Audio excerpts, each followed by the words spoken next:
It's a great day today as I'm joined by Rupert Grint and Nell Tiger Free from the new Apple TV Plus original show Servant. You can watch it right now on the Apple TV app on iPhone, iPad, Apple TV, Mac and online at tv.apple.com. I am very, very into the show, guys. We're about halfway through the first series. It's at that point for me where I watch it and then I wake up in the morning and it's the first thing I think of, which I guess is a good sign, right? Yeah, it stays with you, doesn't it? It does stay with you. Particularly the doll. Can you just explain, Rupert, for someone who maybe hasn't seen it yet, what's the premise of the show?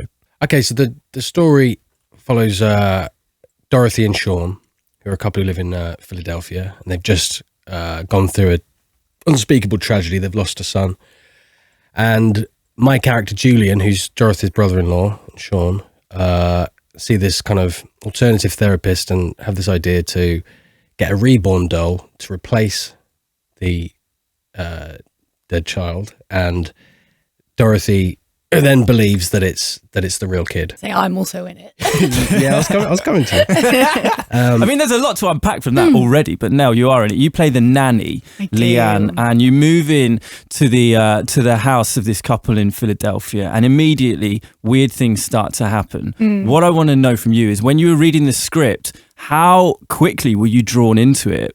Almost immediately, I would say. I think when I read the first episode, I didn't know anything about the show, and so at first glance, it was just, young girl hired to live in the house. There was no note of anything supernatural in the first 5 pages, because they're only 25, 30 pages long. When I was reading and I discovered it was a doll, I was like, oh, no way.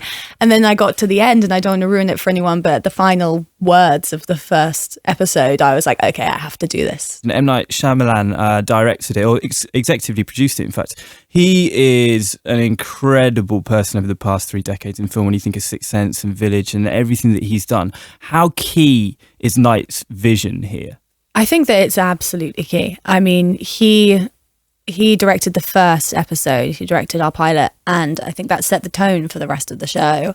It wasn't really like a, drop your kids off at school and leave. He stayed and he was actively there always. Rupert, there's a great quote that he said about you. I think it was at one of the premieres. I've got it in front of me. It says, I don't know if I've ever seen this kind of reinvention from child actor to adult actor in my life. And coming from Night, that's a real lovely thing to say, isn't it? It's amazing, yeah. No, I love Night.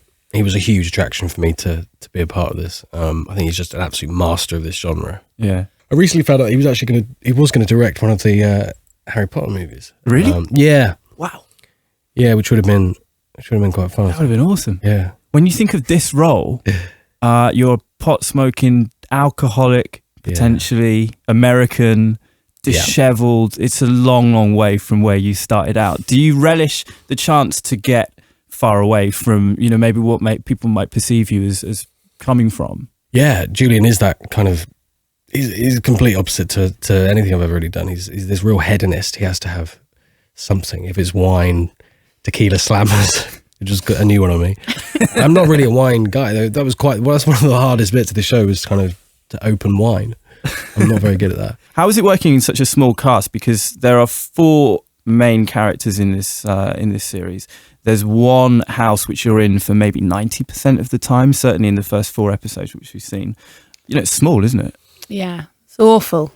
You drive me mad. No, it was great. It kind of does affect you. Just being in the house, I felt such a relief leaving the place, because it's really, yeah, it's an amazing set. Yeah, it's claustrophobic, and you can tell that it's got a dark energy, which is... Yeah, I love that about it. I love the fact that it's set in darkness most of the time. Every time somebody has a bath, you know that something weird is going to happen. It's like, stop having baths and turn the lights on. That's all you need to do. True. Yeah. You sorted it out. Yeah. We know that series 2 of Servant is coming as well. Knight said he wants it to run for, I think, 60 episodes or something, which is an insane long timeline. That's exciting, isn't it? Do you know much about where the characters might go at this stage? Obviously, season 1 is wrapped up. I know absolutely nothing, and that's honestly the truth. I feel like if they were going to send it to any of the cast, they would not send it to me, because I spoil everything. I'm so bad at it. I remember that hotel lobby. You were just... I was so bad.